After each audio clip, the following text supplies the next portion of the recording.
It's the Rob Carson Show. Are you ready to be podsmacked?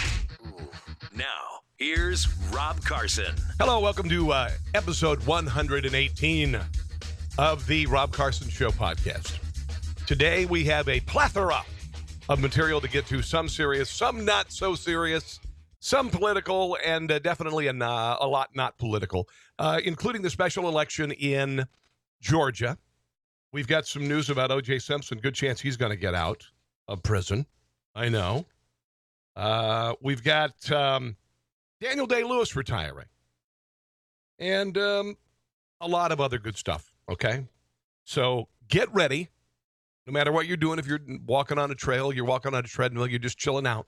It's going to be an action-packed podcast today. I want to tell you about Dr. Alex Nelson. Met Dr. Alex a few weeks ago. And I'm a big believer in chiropractic. And when I worked at a local radio station, KCMO, where I sat 4 hours every day and looked at a screen, it really was starting to impact my health. My neck was really pinched. It was radiating down into my hands. I was feeling neuropathy in my hands, and I got a chiropractic adjustment, and it fixed it.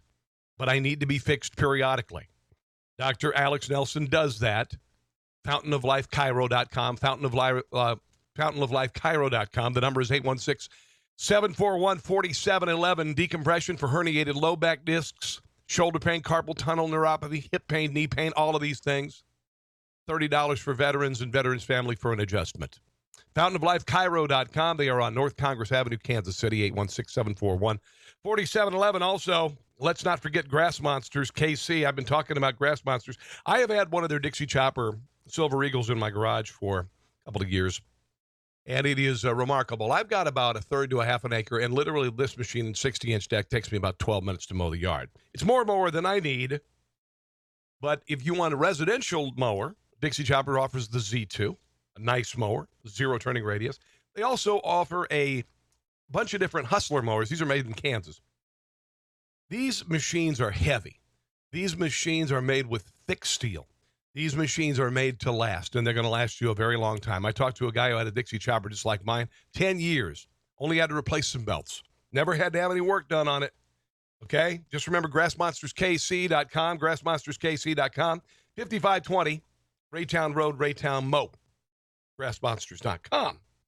Before we get into the special election, a couple of headlines today that I thought were kind of interesting. Yesterday, I found out that Daniel Day-Lewis is retiring from acting, and actors are only so important in our lives. They play the parts of other people. They read scripts and pretend to be people and wear costumes and all that stuff. But they are impactful. And Daniel Day-Lewis, I really enjoyed his career. I thought he was a brilliant guy.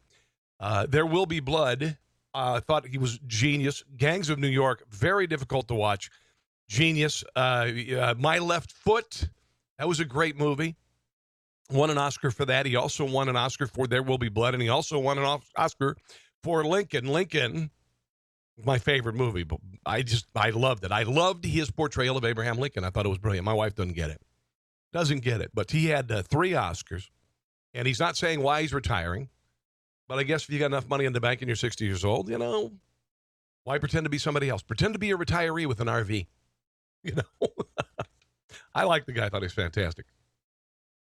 This is funny. Out of D.C. Guess what happened during FBI Director James Comey's testimony on June the 8th in Washington, D.C.? Adult website Pornhub said they saw a major dip in viewership during that time. According to data released, the website saw a 10% dip in viewership when the testimony began at 10 a.m. So people went from Pornhub to watch James Comey and his testimony, which makes me think people got a little more excited about James Comey's testimony than I did. But anyway, Pornhub went on to say that viewers in D.C. were even more enamored on June 13th when Attorney General Jeff Sessions testified before Congress. That's even scarier. The website says on that day, viewership dropped 12%, remained well below average until 7 p.m. Now, earlier this year, it obviously dropped during the Super Bowl. 27% dip nationwide, but by halftime, they recovered. Dear Lord. Really? Really? O.J. Simpson apparently has it pretty easy in prison. He's going to be up for parole here in July, and it looks like he's got a good chance of getting out. He apparently likes to play poker, gets to jump in line at chow time. He umpires and coaches at football games, got a flat screen TV in his cell. What's his favorite show? Keeping Up with the Kardashians, of course. Serving a 33-year sentence at the Lovelock Correctional Facility in Nevada for burglary, assault, robbery, and kidnapping. July 20th is when he's going to be up for parole. And looks like he's going to be able to get out. He said when he gets out, he's got a few things he wants to do. First of all, he wants to make a killing in the stock market. Apparently, that's the thing that he wants to do. Yeah, I don't know. Whatever. Maybe he's too old to kill anymore. See, that's the thing. The second charge, this thing that happened in Nevada, I thought he was over sentenced for it. And you can't sentence someone for a previous crime. For instance, a lot of people thought, well, good, the murdering bastard's going to jail. Well, he got off of that one. He got off of that one, except for in the civil suit. But you can't want to punish someone for a previous crime that you thought they did not pay for by making them pay double for another crime. You know what I'm saying? Anyway. Police officer in Flint, Michigan, you might want to keep him in your prayers. He's at the Bishop Airport, stabbed in the neck. He's in critical condition, and the stabber yelled, Allahu Akbar. Allahu Akbar, before stabbing the police officer in the neck. Those pesky Catholics. All right. Let's talk a little bit about this Georgia special election, Georgia's 6th congressional district. You didn't know the players before the last few days. I didn't know them before the last few days, but more and more we heard national media say that this Democrat who won, Democrat John Ossoff, that it would be a referendum on Donald Trump. And so far there have been now 6 special elections, and Democrats have lost all of them. All of them were supposed to be referenda on Donald Trump's presidency, and Democrats have lost all of them. All right? Apparently the guy lost by, I heard, 5 or 6%. And it's clear at this point, and I'm just going to opine here, that the message coming from the big Dems in the country, Nancy Pelosi, Joe Biden, Hillary Clinton, it's not working. Right now, the Democrat modus operandi is merely to destroy Donald Trump's presidency before it can even complete 7 or 8 months of it. It's not working. And I've been saying this for months on this podcast. They've got to have a plan for the health of the country, for the economy, for jobs. Hillary Clinton, when she was running, the only thing she had was increased infrastructure, essentially recreating what FDR did during the Great Depression and raising the minimum wage to $15 an hour. That was it. And that's still what's going on. Last night, I thought Tucker Carlson had some pretty interesting things to say. This is as the vote was going on. It had not been called yet, but I want you to listen to where the money came from and the Democrat message in this special election that they ended up losing. This is the most expensive congressional race in American history. Almost all that money has come from angry liberals who live out of state. Marin County, Beverly Hills, Martha's Vineyard, that's who's paying for this contest. A lot of it came from Hollywood and a lot of Hollywood bigwigs, and it didn't work with Hillary Clinton when she was running.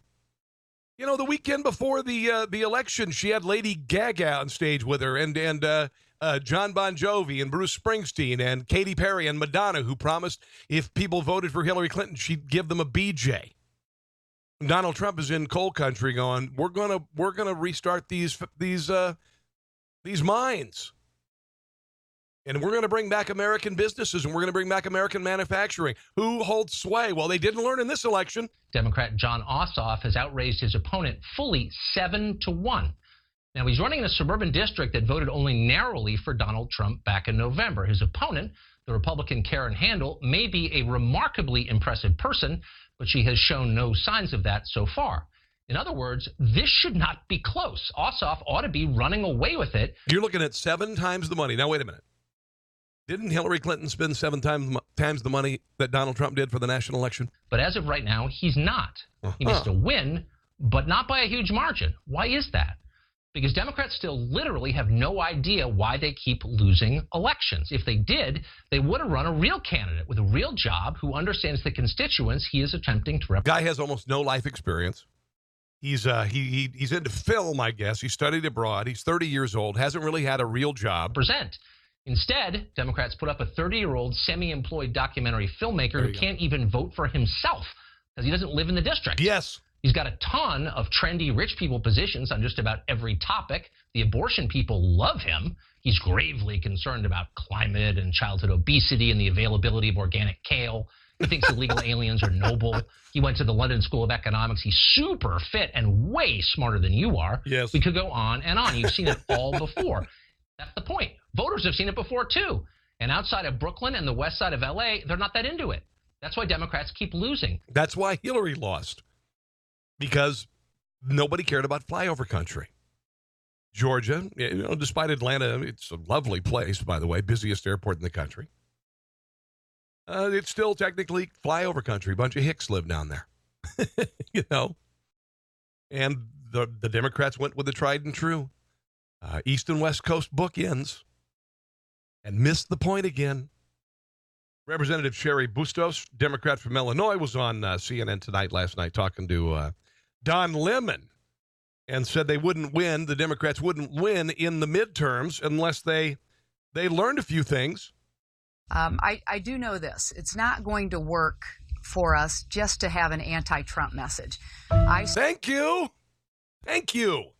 The whole impeach Trump thing doesn't put food on my table. It doesn't bring my job back here.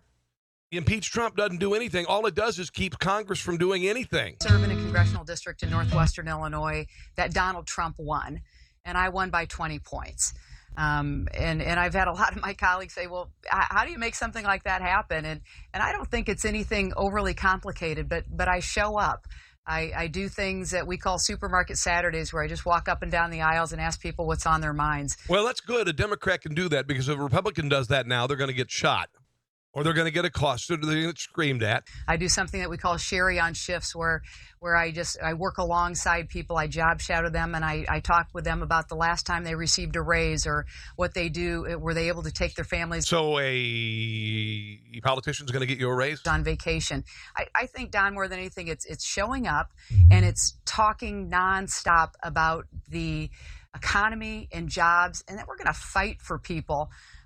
Okay, but you've got to fight for them with good policies. And building roads and bridges, which is not jobs, it's just work, and raising the minimum wage ain't going to cut it. One of the PSAs that came out, been running, Samuel L. Jackson apparently was going to convince people to vote for Mr. Ossoff. Oh, and in a second, I got a PSA that they actually had created, the Democrat Party had created, using Ossoff's father, but they did not use it. And that may have been to the detriment of the campaign. I'm going to play that PSA in a second. You don't want to miss that one. All right, it's from John Ossoff's father, Jack Ossoff. We're going to share that in just a second, but here's Samuel L. in a radio ad in Georgia. I guess the guy from Snakes on a Plane is going to convince you to vote Democrat. We have an urgent message from award-winning actor, civil rights activist, and Morehouse man. I didn't know he was a civil rights activist. Samuel L. Jackson on an upcoming special congressional election, April 18th, and why you need to vote. Hi, I'm Samuel L. Jackson. There's a special congressional election on April 18th. What can you do? Go vote. Your vote. Who listens to celebrities telling them what to do? I mean, I like some conservative, John Voight, I like him. But if he doesn't if he does a PSA, it's not going to convince me. Oh my God, John Voight said it, or Bruce Willis or whoever. Obviously, slim pickings on the conservative side of the political spectrum. But who listens to celebrities telling them about their civic duty? Goes a long way towards setting things right in I said duty. This country. Vote for the Democratic Party. Stop Donald Trump, the man who encourages racial and religious discrimination and sexism. Remember what happened the last time people stayed home. We got stuck with Trump. We have to channel the great vengeance and furious anger we have. The great vengeance and furious anger. Isn't that like, that's hinting at that monologue he did in Pulp Fiction, right? This administration into back that up again. Stuck with Trump. We have to channel the great vengeance and furious anger we have for this administration into vengeance and furious anger? Vengeance? Vengeance? Votes at the ballot box. Do your friends and family a favor. Hell, do yourself a favor and vote on April 18th and make sure to vote for the Democratic Party. Paid for by the DCCC, dccc.org. Not authorized by any candidate or candidates committee. DCCC is responsible for the content of this advertising. All right, so that's from Samuel L. And I like Samuel L. I really do. I think he's fantastic. But I don't give a rat's behind what he has to say about politics, because he was in Snakes on a Plane and Pulp Fiction and all sorts of other movies that I've seen, and I loved him in. So would you like to hear the PSA that did not run? This apparently is one that they wanted to include John Ossoff's father in this. Here it is. The following ad has been paid for by Ossoff for Congress. You're going to hear a lot of celebrities and politicians endorsing my son in this special election tomorrow. But as his father, I'd like to say a few words. I'm Jack Ossoff. When my son decided to run, my wife asked me, "Are you ready, Jack Ossoff?" I said, "Jack Ossoff is always ready." I wouldn't have done this, but I was actually called by former President Bill Clinton, who called me and said, "Jack Ossoff, there's only one way this race can have a happy ending, and that's Jack Ossoff." I said, "Mr. President, my longtime friend, Jack Ossoff has always been there for you, and Jack Ossoff is still a reliable ally. My son John is a stand-up guy with a stiff upper lip. You bet. He'd never give the little guy the shaft. Nope. So tomorrow when you pull that lever or touch that screen, remember our names, John and Jack Ossoff in 2017. Paid for by Ossoff for Congress. Okay, apparently they should have run that. Might have gotten people a little more excited about voting for Democrats. I'm just saying, might have.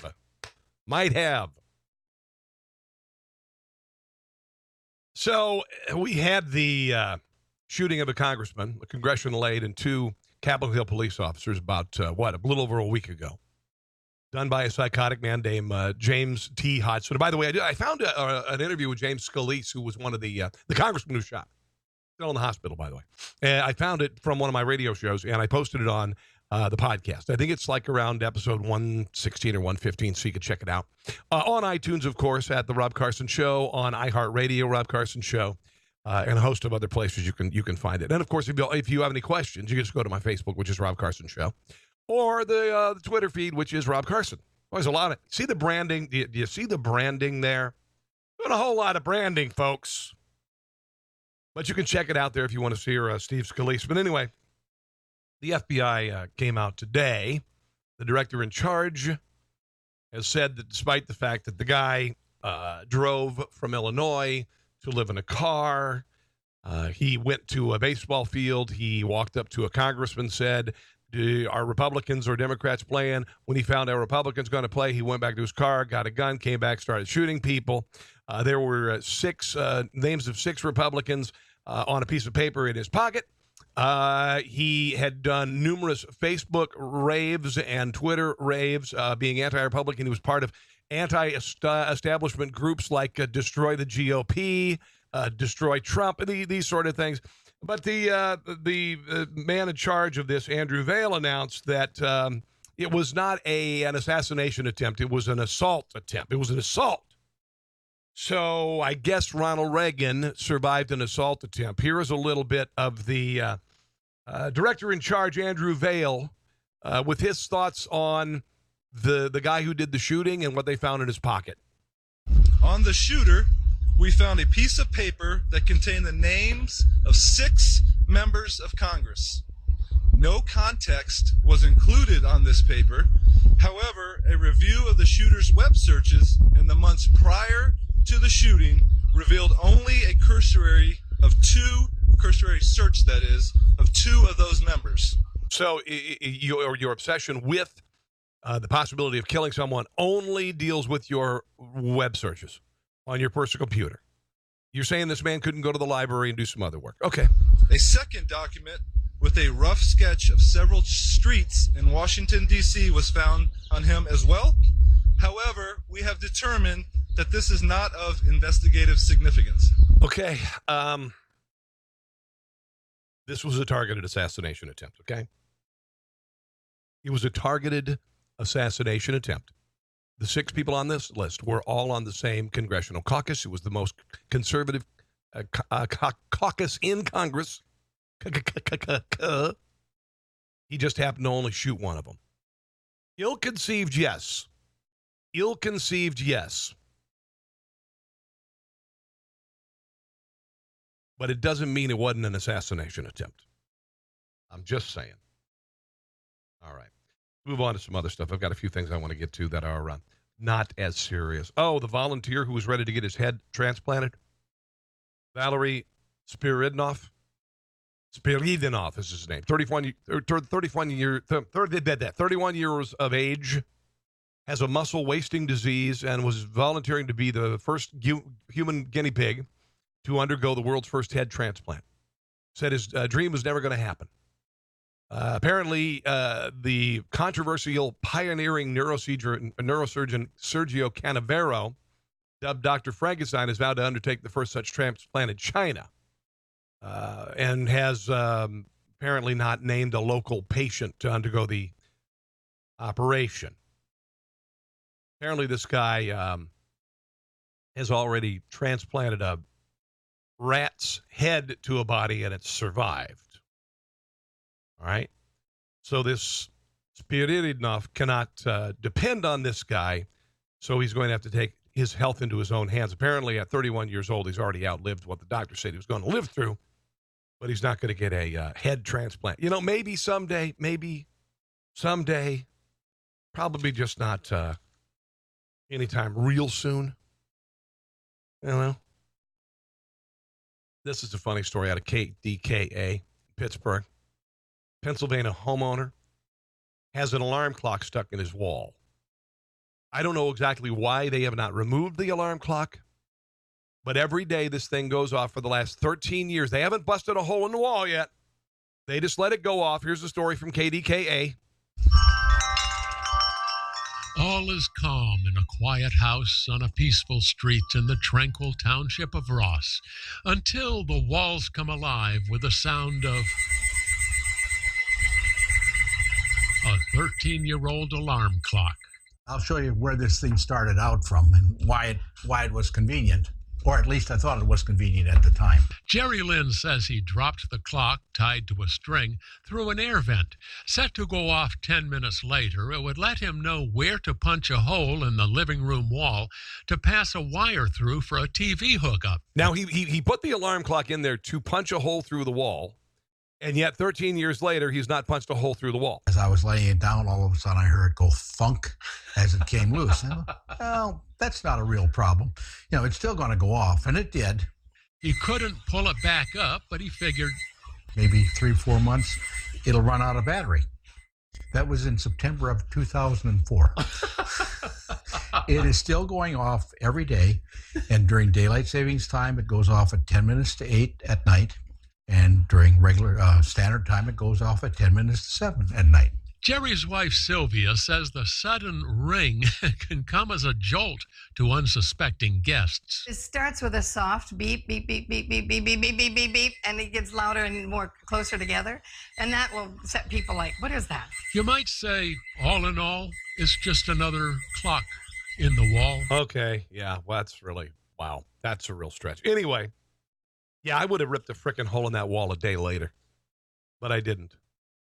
Viral meme claiming that Wonder Woman star Gal Gadot earned only a fraction of what Man of Steel star Henry Cavill's salary.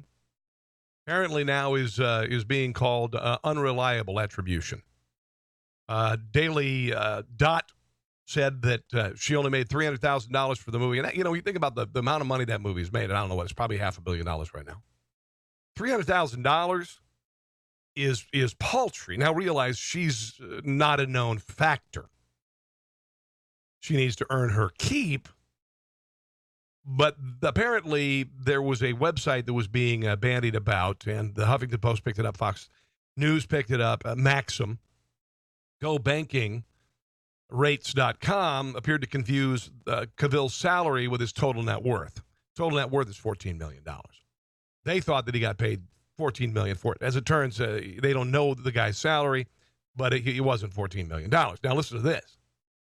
Chris Evans earned $300,000 in base salary for his role in Captain America. The first Avenger Thor star, Chris Hemsworth, actually earned less than Gadot and Evans in his base salary, only making 200 G's. Depending on how long that takes to film that movie, it takes a year. $200,000 is good money, but it is bupkis in Hollywood. It really is. Not much. You consider Tom Cruise making $20 million? Obviously, he's been doing it a lot longer and more fame, but you got to start out low, I guess, right? I would be willing, if there's a radio station listening, I would be willing to work for that radio station for $300,000 a year to start. Okay, just write me, carsonontheradio@gmail.com. I'll do it. I'll make the sacrifice. We can go up from there. Smartphone use is like heroin addiction, according to Rutgers professor. We generally feel like we're on top of everything we're trying to do at once, but the brain is missing a whole lot more when you're on a smartphone. There's a lot more of a cost in terms of cognitive burnout than we tend to appreciate. This according to Terry Kurtzberg, Associate Professor of Management and Global Business at Rutgers. She's a co-author of Distracted, Staying Connected Without Losing Focus. I don't know if I'm addicted like heroin, but, man, when I don't have my smartphone, I get a little crazy. I mean, I panic a little bit, you know. Kurtzberg said we came across one statistic said Americans in general check their phones 8 billion times every single day. That's, I mean, all Americans, not just you. Although it sometimes feels like my kids do that. Likening it to addiction, Kurtzberg said individuals have a strong pull to see their devices. When they don't see them light up or hear a ring, that triggers our dopamine systems the way other addictive behaviors do. The addiction is quite real and it's quite strong. Got to kind of give it. I've got. Wait a minute. Hold on. Where is my? Where? Avery, where's my phone? Oh, what? Oh, here it is. Okay. Oh, hi, little phony. I love you, little phony. I was just playing. Avery, you'll be excited to know the dog food it's not a dog food. It's Dogs as Food festival is going on in China this year. Yeah, they do a dog meat festival, and public outcry around the world has been dramatic, but unfortunately, China is a third world hellhole, and they still eat dogs. Yeah, I'll tell them. The Dog Meat Festival opened in Yulin, China, June 21st. Today, with butchers hacking slabs of canines and cooks frying the flesh, following rumors that authorities would impose a ban this year. So that's what they're doing. Multiple carcasses rested on several stalls at 2 markets with stiff, pointy tails, leathery yellow skin. I'm not going to go into that. They're still doing it. Well, they also offer poultry, vegetables, and fruit. Wu San, 40, used a blowtorch to burn the hair off his dead dog on the floor of his house. Said it was given to him by a friend who had used it as a guard dog but no longer wanted it because it only wags its tail. It wouldn't bark anymore. And that's when you look at it, and it's 1 minute it's a dog, and the next minute it looks like a chicken leg. Remember in the old cartoons? You know, you're starving and you're in the wilderness, and you look and you see your friend, whoever that is. That could be Daffy, that could be whoever. And you go, you look pretty good. Yeah, a little bit of that. Growing number of colleges are offering social justice degrees. I like to talk a lot about colleges and the bat crap crazy BS that's going on there and the worthless degrees that are being offered. New report found that more than 100 degrees colleges are offering undergraduate and or graduate students the option of obtaining a degree majoring or minoring in social justice or earning a concentration or certificate in that field. So you can go down to Social Justice R Us and get a job, right? College Fix found 64 American colleges that offer minors in social justice or a similar field, which is basically activism. All right, Rutgers Public College in New Jersey mandate students participate in left-wing causes. According to their course's description there, some of the things you do: practice social justice. We'll introduce students to diverse practices of social justice activism, including grassroots organizing. What the hell are you going to do? Labor organizing, political organizing, national or transitional organizing. I wonder what president caused all this horse crap. Readings about social change efforts are combined with student participation in community mobilizations, labor organizing efforts, political campaigns, and transnational social movements and NGO activism. Worthless. Absolutely worthless. Here's a little bit on social justice degrees. Social justice studies is an interdisciplinary examination. Okay, now this is the director of the social justice degree program at Eastern Kentucky University. It's going to get really thick, and you're going to go, you're going to roll your eyes, and there may be even times that you want to throw up in your mouth. So just stick around. Of issues of injustice, inequality, oppression, and violence. It's also the historical and empirical study of social change. You know, you can actually learn about that in a history class through social movement organizing, community organizing. Again, where do you suppose this BS filtered into academia over 8 years? Forms of legal and policy advocacy and other examples of activism and struggle. Again, a social justice degree person arrives at your business. You ask this person to make widgets. That widget maker gets on, doesn't really know how to make widgets, and immediately demands more money because it's unfair that he or she, or he claiming to be she, or vice versa, is being unfairly targeted because of a number of various factors. You want to hire that person?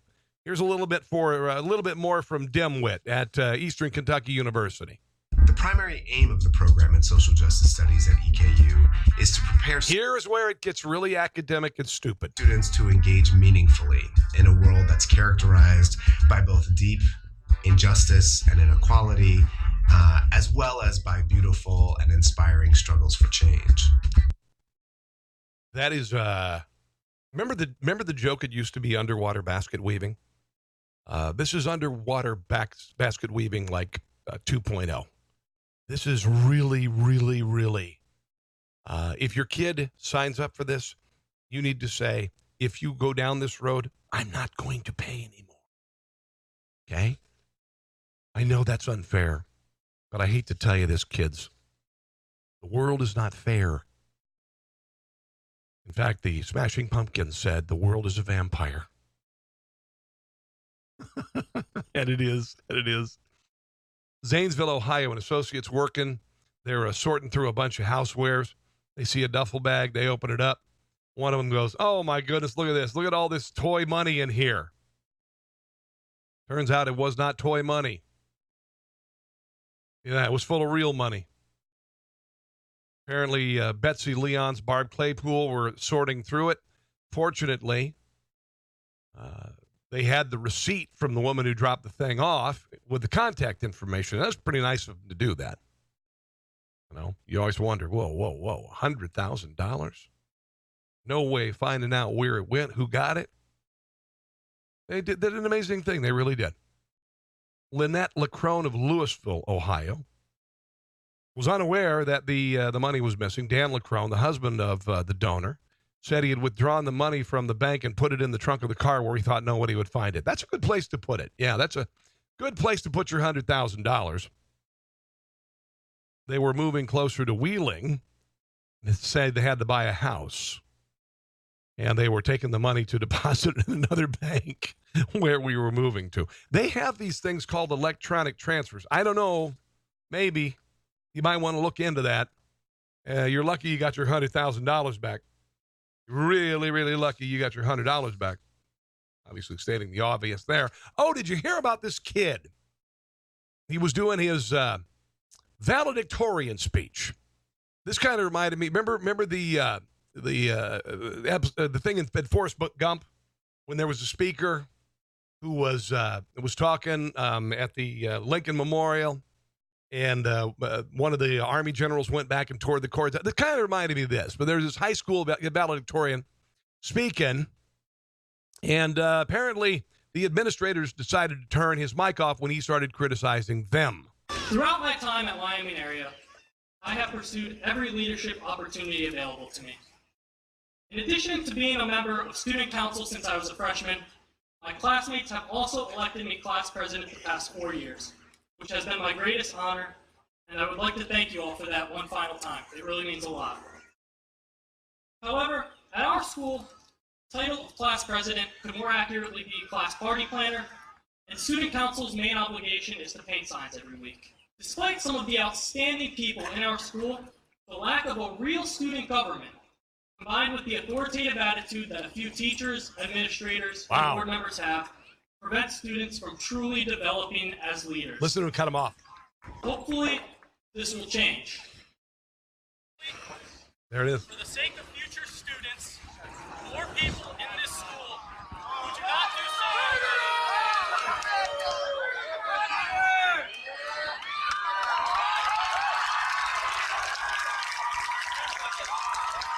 I kind of like this kid. He said, you know, this is a determined kid. This is not a social activism major. This is a kid who is a frustrated person who feels like he's being held back. He's been elected to president every year. He wants to do more. Trust me, that's been this way through half of my damn life. You are excited. You want to do more, and you work with people who don't. And this kid busted his ass, and he said for the last 4 years he's been the president, and all they give him things to do is being cheerleaders and painting signs. I like this kid. Peter Butera, Exeter, Pennsylvania. I think he's gonna be all right. This kid's gonna be all right. He's not gonna be a social justice warrior. He's gonna be a CEO.